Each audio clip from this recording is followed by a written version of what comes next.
কিছু মানুষ তো থাকে যারা চলে গেলে তুমি না চাইলেও তোমার চোখের পাতিটা একটু ভিজে যাবে। আমার জীবনে এটা বড় ব্লান্ডার হয়ে গেছে, যেটা আমি বারবার বলছি। এত কিছু মশলা এখানে ব্যবহার করবো না। আমার দিদুন ঠিক সাধারণভাবে যেভাবে আমাদের বানিয়ে দিত,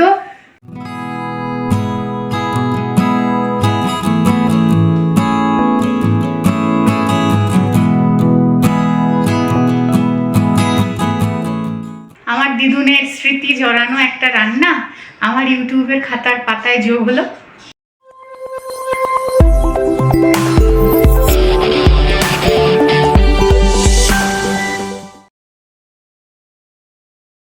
ভেরি গুড মর্নিং সকলকে, ওয়েলকাম ব্যাক টু গানে আড্ডায়। আশা করি সকলেই সুস্থ আছো। আমরা এখানে একদম ঠিকঠাক নেই গো। মানে আজকে মনটা আমার ভীষণ খারাপ। আজকে না, বিগত 3-4 দিন ধরেই মনটা খুব খারাপ। তো তার কারণ হচ্ছে আমার দিদুন আর নেই। সরি, আমি কিন্তু খুব শক্ত, চট করে আমার চোখে জল আসে না, কিন্তু কিছু মানুষ তো থাকে যারা চলে গেলে তুমি না চাইলেও তোমার চোখের পাতিটা একটু ভিজে যাবে। তো আমার কাছে আমার দিদুন সেই জায়গায়। তো আজকে হয়তো বলতে গিয়ে একটু অসুবিধা হচ্ছে আমার, বাট ঠিক আছে, এটা আমার কাজের জায়গা, আমাকে তো করতে হবে। একদিন রাত্রিবেলা খেতে বসেছিল, রাত্রে রুটি তরকারি খেত আর একটু র চা খেত। তা আমার বড় মামি যখন খাবারটা দিয়েছে, আমার বড় মামিকে বলেছে যে আমাকে একটু চা করে দিবি। তা আমার বড় মামি সামনে খাবারটা দিয়ে চাটা করতে গেছে। তো চাটা করে নিয়ে এসে দেখেছে যে থালাটার মধ্যেই মুখটা এরকম উপর করে পড়ে আছে। ওই চাটা করার যেটুকুনি সময় আর কি লেগেছে, সেইটুকু সময়ের মধ্যেই স্ট্রোক হয়ে গেছে। মানে রুটির টুকরোটা যে খেয়েছে, রুটির টুকরোটা গিলতেও পারেনি, মুখের মধ্যে রুটির টুকরোটাও ছিল। তো যাই হোক, আমি তো অনেক দূরে, আমি তো যেতে পারছি না। যারা তোমরা কলকাতার বাইরে থাকো আমার মতন, বা বিভিন্ন জায়গায় ছড়িয়ে ছিটিয়ে অনেক বাঙালি তো রয়েছে, তারা প্রত্যেকেই জানো যে কলকাতাতে ধরো একটা মানুষ যদি কম পয়সা রোজগার করে, সেখানে দ্রব্যমূল্য বলো, ট্রান্সপোর্ট খরচা বলো, মানুষের সাধ্যের মধ্যে, মানে ওইটুকু রোজগারেই তারা গুছিয়ে সুন্দরভাবে করতে পারে। হ্যাঁ, হাইফাই ভাবে হয়তো করতে পারে না, যার যেটুকু সামর্থ্য সে সেভাবে করতে পারে। আর আমরা যারা কলকাতার বাইরে থাকি, তারা আমরা জানি যে এখানে সমস্ত জিনিসের দাম কতটা পরিমাণে বেশি। সেখানে একা অয়নের রোজগার, আমি তো কিছু করি না, সেখানে না চট করে কেউ এরকম খবর শুনলেও যে প্লেনের টিকিট পাবো বা চলে যাব, সেটা সবসময় সাধ্যের মধ্যেও থাকে না গো। আমি তো যেতে পারলাম না। আমার জীবনে এটা বড় ব্লান্ডার হয়ে গেছে, যেটা আমি বারবার বলছি। এবং আমি সেই মুহূর্তটা আর পাবো না। আমি ভিডিও কলে দেখেছি, ভিডিও কলে পা ছুঁয়ে প্রণাম করা আর সামনে থেকে পা ছুঁয়ে প্রণাম করা দুটোর তো অনেক তফাৎ। তো যাই হোক, আমরা যেহেতু ইউটিউবের কন্টেন্ট ক্রিয়েট করি, সে ছোট পরিমাণে ভিউয়ার্স হোক বা সাবস্ক্রাইবার্স হোক, আর বড় ইউটিউবার যাদের অনেক ভিউজ হয়, অনেক সাবস্ক্রাইবার, তাদের প্রত্যেকেরই একটাই কাজ, তোমার ভিডিওয়ে ভিউজ আসুক না আসুক, তুমি ভিডিও দিয়ে যাও। এবং যারা সত্যি সত্যি মনে করি যে এখানে আমি আমার লক্ষ্যে পৌঁছাবো, আমি আমার কেরিয়ারটা করব, তাহলে তো তোমাকে একদিন ভিডিও দিয়ে থেমে গেলে হবে না। ভিউজ আসুক না আসুক, তোমাকে ভিডিও কন্টিনিউ দিয়ে যেতেই হবে। ইউটিউব, ফেসবুক কিচ্ছুটি বুঝবে না তোমার বাড়ির অবস্থা কি, কে কি পর্যায়ে আছে, কার মানসিক অবস্থা কেমন, সে শুধু দেখবে যে ভিডিও এই চ্যানেল থেকে আসছে কিনা। আমি এই ছোট্ট সময়ে যেটুকু বুঝেছি আমি সেটুকু বললাম। তা ভিডিও তো বন্ধ করতে পারবো না, কিন্তু আমি আর অয়ন অনেক ভিডিও না আগে থেকেই কিছুটা তুলে রাখার চেষ্টা করি। এটা শুধু আমি আর অয়ন বলে না, মনে হয় অনেকেই করে। কেননা প্রত্যেকের জীবনেই অনেক ঘটনা ঘটে যেগুলো সবসময় কিন্তু ক্যামেরার সামনে আনা যায় না, তারপরেও ভিডিও তাদের দিতে হয়। তো বিগত 4-5 দিন ধরে, 4 দিন ধরে, 5 দিন ঠিক না, 4 দিন ধরে আমি কিছু করতে পারিনি। মানে ইউটিউবের জন্য আমি কোনো সময় দিতে পারিনি, না আমার গানে, না আমার কোনো এই ধরনের ভিডিও। যেহেতু আমাদের আগের ভিডিওগুলো তোলা ছিল, আমাদের ভিডিও গ্যাপ পড়েনি, পরপর আমরা দিয়ে যেতে পেরেছি। তো যাই হোক, আমাদের গানে আড্ডার জন্যই আমাকে ভিডিও দিতে হবে আজ, সেই জন্যই আমি রান্নাঘরে। তো আমি আগামী কয়েকটা রেসিপি আমার দিদুনের থেকে শেখা, শোনা, দেখা, এইরকম রেসিপি দেখাবো। এই শীতকালের সবচেয়ে ভালো রেসিপি হচ্ছে আলু, ফুলকপি, মটরশুঁটি দিয়ে একটা নিরামিষ ডালনা বা একটা নিরামিষ তরকারি। হ্যাঁ, অনেক কিছু মশলা এতে ব্যবহার করা যায়, কিন্তু আমি এত কিছু মশলা এখানে ব্যবহার করবো না। আমার দিদুন ঠিক সাধারণভাবে যেভাবে আমাদের বানিয়ে দিত, আজ আমি সেভাবেই তোমাদেরকে দেখাবো। তো বলতে গিয়ে যদি কোনো সময় গলাটা একটু কেঁপে যায় বা কিছু আটকে যায়, তোমরা কিছু মনে করো না, এটা আমার কাজের ক্ষেত্র, কিন্তু মনটা তো বড় আজকে দুর্বল অবস্থায় রয়েছে, এর মধ্যেই ভিডিওটা শুট করছি, তোমরা দেখতে থাকো। এখানে আমি আলু কেটে রেখেছি, বড় বড় ডুমো ডুমো করে কিন্তু আলু কেটেছি, ঠিক ডুমো না, বড় মাপের আলু ছিল, পিছন দিক দিয়ে একটা এরকম ফালি দিয়ে আর বাদ বাকি টুকরোটা মাঝখান থেকে কেটেছি যাতে এরকম বড় টুকরো বেরোয়। এখানে ফুলকপি বড় টুকরো করে কাটা আছে এবং নুন হলুদ দিয়ে ভাপ দিয়ে রাখা আছে। আর ফুলকপিগুলোর কি হয় দেখো, আমি এই ডাঁটগুলো কিন্তু একটু কেটে নিই, প্রত্যেকটা ফুলকপি সেভাবে কাটা আছে। এখানে কড়াইশুঁটি একটু নুন গরম জলে সিদ্ধ করে রাখা আছে। আর মশলার জন্য এখানে আদা, টমেটো, কাঁচা লঙ্কা আছে।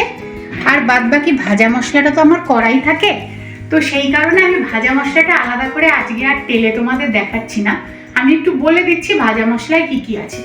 ভাজা মশলায় অল্প জিরা আছে, যদি 1 চামচ জিরা দাও 2 চামচ ধনে দিও, সেভাবে জিরে ধনে, ওই 1 চামচ পরিমাণে একটু কাসুরি মেথি আছে।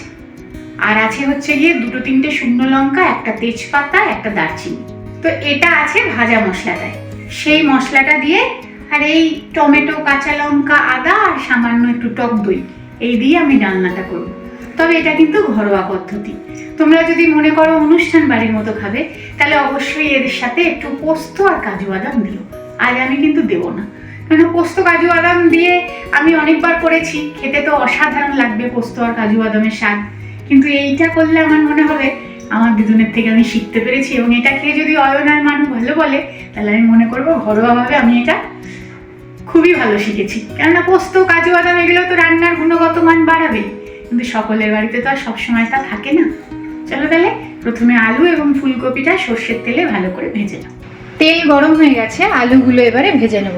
আলুগুলো কিন্তু দেখো এরকম কাটা আছে। হ্যাঁ, আলুর টুকরো যদি বড় হয় এবং যে কোনো তরকারি রান্নার সময় আলুগুলোর এরকম গা দিয়ে দিয়ে চাকু দিয়ে একটু চিড়ে দেবে, অথবা এই পিছনটা এরকমভাবে একটু চিড়ে দেবে, তাহলে খুব ভালো হয়। ভেজে নিলাম, মানে দিয়ে দিলাম।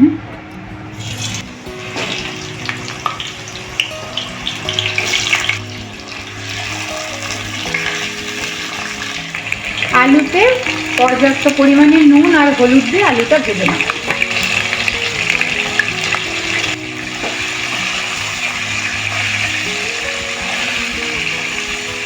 আলুটা ভাজা হোক, এই ফাঁকে আমি মশলাটা রেডি করে নিই। 2টো কাঁচা লঙ্কা, একটু আদা আর টমেটো, তার সাথে একটা ছোট দারচিনির টুকরো আর 2টো এলাচ একসাথে ঘুরিয়ে নেব। আর একটু লালচে লালচে হলে তারপর আমি নামাবো। হ্যাঁ, আর একটু কড়া করে দেবো, খুব না, সামান্য। তো যখন কোনো এই ডালনা জাতীয় রান্না করবে না, সবজিগুলো খুব ভালো করে ভেজে নিও। আমি কিন্তু আমার দিদুনকে দেখতাম ধরে ধরে ধরে ধরে সবজিগুলোকে আলাদা আলাদা করে ভাজতো। এইবারে আমি আলুগুলোকে তুলে নেব।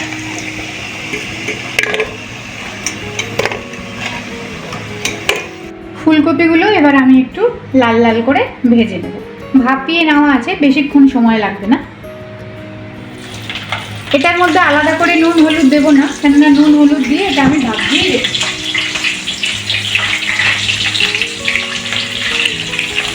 একবারে সমস্ত ফুলকপিটা দিয়ে দিলে সবটা তেল টেনে নেবে, তাই অল্প অল্প করে দিচ্ছি, অল্প অল্প করে ভেজে তুলে রাখছি। আচ্ছা, এটা সেকেন্ড লটে তুলবে কি? হ্যাঁ, তুমি কলের ছিলে বলে আমি তুলে নিয়েছি।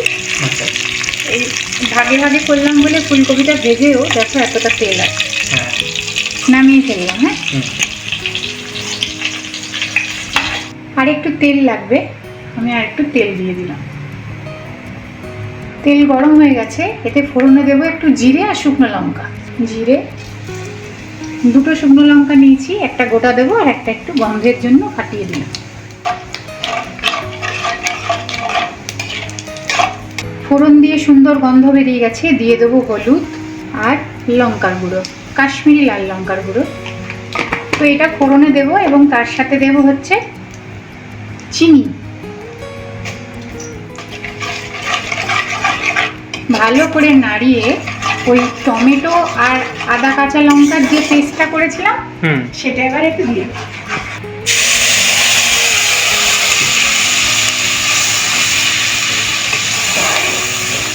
টমেটো, আদা, কাঁচা লঙ্কা থেকে এই পেস্টটা থেকে দেখো তেল রিলিজ করছে এবং কাঁচা গন্ধটাও চলে গেছে। এবারে আমি দিয়ে দেবো এই ভাজা মশলাটা। এটা যতটা আলু ফুলকপি সেই বুঝে ব্যবহার করব। হ্যাঁ, আমার দিদুন যখন আলু ফুলকপির ডালনাটা করতো তখন তার কাসুরি মেথি ছিল না, সেই সময় লোকেরা অত কাসুরি মেথি ব্যবহার করতো না। আমার বাড়তি সংযোজন হচ্ছে এই মশলায় ওই কাসুরি মেথি, এছাড়া ওই জিরে, ধনে, দারচিনি, শুকনো লঙ্কা, তেজপাতা, যেটা বললাম সেটা। কাসুরি মেথিটাও এর মধ্যে দেওয়া আছে, কিন্তু আমার দিদুন কিন্তু দিত না।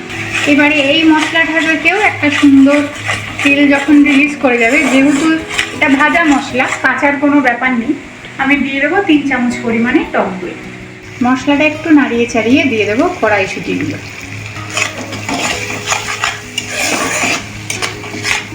এবারে আমি এই ফেটিয়ে রাখা টক দইটাও দিয়ে দেবো। মিক্সির বাটিতেই ফেটিয়ে নিয়েছো? হ্যাঁ।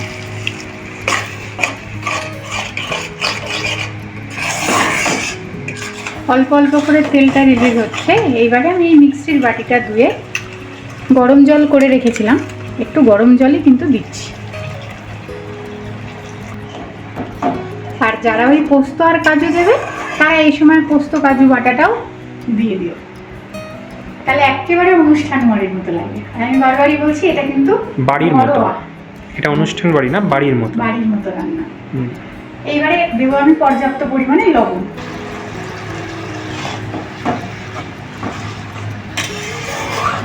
আস্তে আস্তে তেলটা রিলিজ হচ্ছে, এই অবস্থায় আলুগুলো দিয়ে দেবো।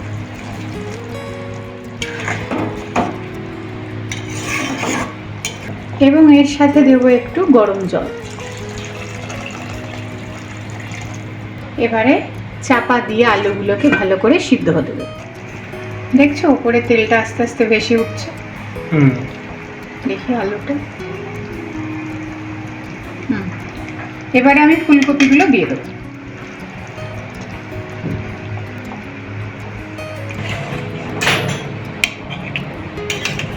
ফুলকপিগুলো দিয়ে, ফুলকপি তো সুন্দর করে ভাপ দিয়ে ভাজাই আছে, তো এখানে বেশি ফোটাবো না, বেশি ফোটালে গলে যাবে। ওই জন্য আলু সম্পূর্ণ সিদ্ধ করে তারপরেই আমি ফুলকপিগুলো দিয়েছি। আর কড়াইশুঁটিগুলো জানো তো এখন দিলে একটু বেশি ভালো হতো, সবুজ সবুজ রঙটা বেশি থাকতো। কারেক্ট। আজ আমার ঠিক মাথাটা সঠিক জায়গায় নেই, কড়াইশুঁটিটা আমি আগেই দিয়ে দিচ্ছি। তোমরা একটু পরে দিও, তাহলে যখন প্রেজেন্ট করবে না ভালো লাগবে দেখতে, সবুজ সবুজ। গরম জল দিয়ে একটুখানি রেখেছি, এর মধ্যে না একটা আলু দেব আর সামান্য 2 চামচ চাল গুঁড়ো দেব, দিয়ে ভালো করে এটা হাত দিয়ে একটু স্ম্যাশড করে এই ঝোলটার মধ্যে দিয়ে দেবো। ও আচ্ছা, ঘন হবে, একটু ঘন হবে। আর তোমরা চাইলে এখানে একটু টমেটো সসও দিতে পারো, আমি দিচ্ছি না। তবে নামানোর আগে আমার দিদুন সব রান্নায় ঘি গরম মশলা দিতই, এটা আমি বাদ দেবো না, ঘি গরম মশলা অবশ্যই দেবো। তাহলে আলুটার সাথে 2 চামচ চাল গুঁড়ো দিয়ে মিশিয়ে এখন আমি ঝোলটার মধ্যে দিয়ে দেবো। আলুটা ভালো করে হাত দিয়ে এই জলের সাথে গুলে নিলাম, মেখে নিলাম আর কি, এবং দেবো একটু চাল গুঁড়ো। এটা কিন্তু দিও গো, যদি টলে বেশি হয় ঝোলটা, এটা অনেকটা ঘন করে দেবে।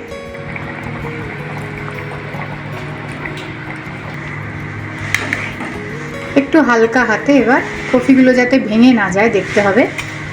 সুন্দর করে নাড়িয়ে দেব ঘি আর গরম মশলা, দিয়ে দেব গরম মশলা আর ঘি।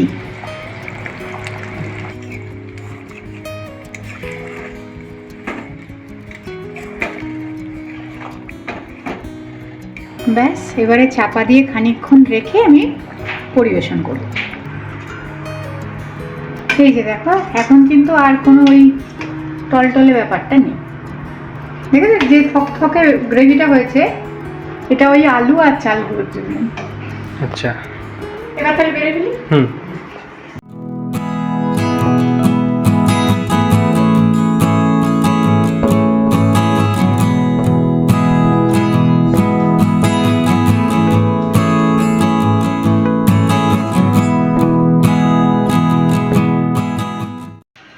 ভালো হয়েছে দেখতে। সম্পূর্ণ নিরামিষ আলু ফুলকপি কড়াইশুঁটি দিয়ে একটা ডালনা একেবারে কিন্তু রেডি।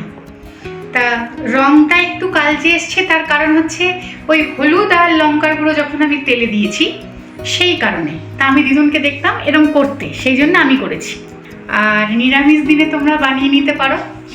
আমার দিদুনের স্মৃতি জড়ানো একটা রান্না আমার ইউটিউবের খাতার পাতায় যোগ হলো। আমি তো খুব পছন্দ করতাম গোবিন্দভোগ চালের ভাত। তো কথা বলতে গেলে তো কত কথা, তা কি আর 14-15 মিনিটের ভিডিওয়ে শেষ করা যায় বলো? তোলা থাকুক পরের ভিডিও। কথা তোলা থাক। ওই মাঝে 3 দিন বাদে যে 4 দিনের দিন কাজ, সেইটা হয়ে গেলে আমরাও এখানে তখন আমিষ খাবো। আমরাও এই কয়দিন নিরামিষই খাচ্ছি। আজকে এটা আর ভাত, আমাদের আর কিছু করিনি। তাহলে ভিডিওটাও আজকে এতটুকু রাখি। যদি তোমরা বানিয়ে খেয়ে ভালো লাগে আমাকে জানাতে পারো। দেখা হচ্ছে খুব শিগগিরই আবার নতুন ভিডিওর সাথে।